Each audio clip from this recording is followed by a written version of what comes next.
So let's begin with the second part of 7.2. So again, took a picture from the book. We'll do the first 4 together. Okay, so again, all 8 rules are in play. So let's look at the first one. We have if g then n, and then we have g dot k. So we have a question mark, and then they want us to get g or t. Okay, easy way to do this is ask yourself, out of all the ones we have available, how many give us a conclusion with an or statement? Okay, so we got this one as an option, and we got this one as an option. It's the only one with a disjunction. Okay, so with constructive dilemma, we're going to have 2 conditionals brought together with a dot, and then we're going to have the repetition of the antecedents to get the consequence, and then with addition, you just add it. So let's go back and look at it. So G or T, it doesn't look like we're going to have to conjunct something together in order to do the constructive dilemma. It looks like addition is going to be more likely. And the reason I'm saying that is because if you look at line 2, we can simplify and just get G by itself. So we'll just do 2 simplification. And then, as I said, this is not likely, the constructive dilemma, so this is more than likely. So we need a T, we'll just add it. So we'll do line 3, and we'll add it on. Okay, so line 2, okay, so we got not A or E, question mark, and then they want us to have not A dot E. Okay, so we got a dot between it, so we definitely know that conjunction is going to be an option. Okay, as a matter of fact, if you look at this, how many of them give you a conclusion with a dot? Yeah, literally only 1 at this point, so we know what we're going to be doing. Okay, so that means we have a not A, perfect. We just need the E. Okay, so how are we going to get the E? Well, let's look around and see. The E is attached to a wedge, and the wedge means, more than likely, we're going to be over here. Disjunctive syllogism. Okay, with disjunctive syllogism, we need the negation of one side of the wedge. Okay, we already have it.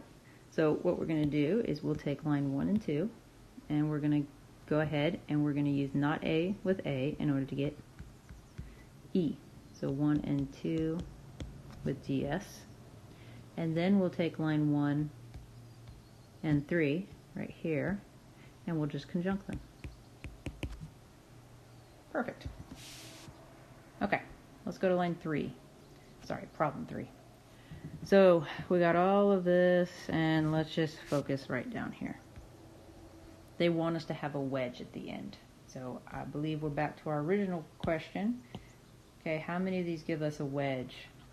So there was only 2.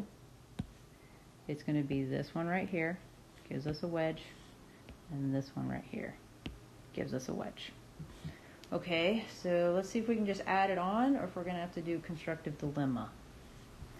So, yeah, we don't have an N anywhere, and we don't have an R anywhere by itself. And looking at 1, 2, and 3, I'm not seeing how we could possibly get 1 by itself. And that's the only way we're going to be able to add it on, is to get like either an N here by itself, and then we can add it on, or we can get an R here by itself and then add it on, but we just can't do that. So we're going to have to go deal with that big one, the constructive dilemma. Okay, so in order to make this one work right here, we're going to have to figure out how to get that, because I believe we already have the wedge set up. So let's look at this. Okay, so we have B then N and then K then R. So what if we were to do that? So we use 1 and 3, and we're going to conjunct them together, which is totally fine. They're on line by themselves. We know that they're true. Put them together, still true. We're safe. Okay, so now we have this first part. And if you will look, the second part is right here. So we're going to bring line 2 and we're going to bring line 4 together So 2 and 4, and we'll just use constructive dilemma. And then we have N or R. So just so you can see it, N or R is based off the fact that we were given B or K. Right there. Okay. Let's go down to number 4. So we're just going to have H. Okay, so it might be a simplification, but I'm not seeing any dots anywhere. And then if we get if T then G, well, we can get G, but that's not going to help us get to H. So let's just look at this. We need to get here.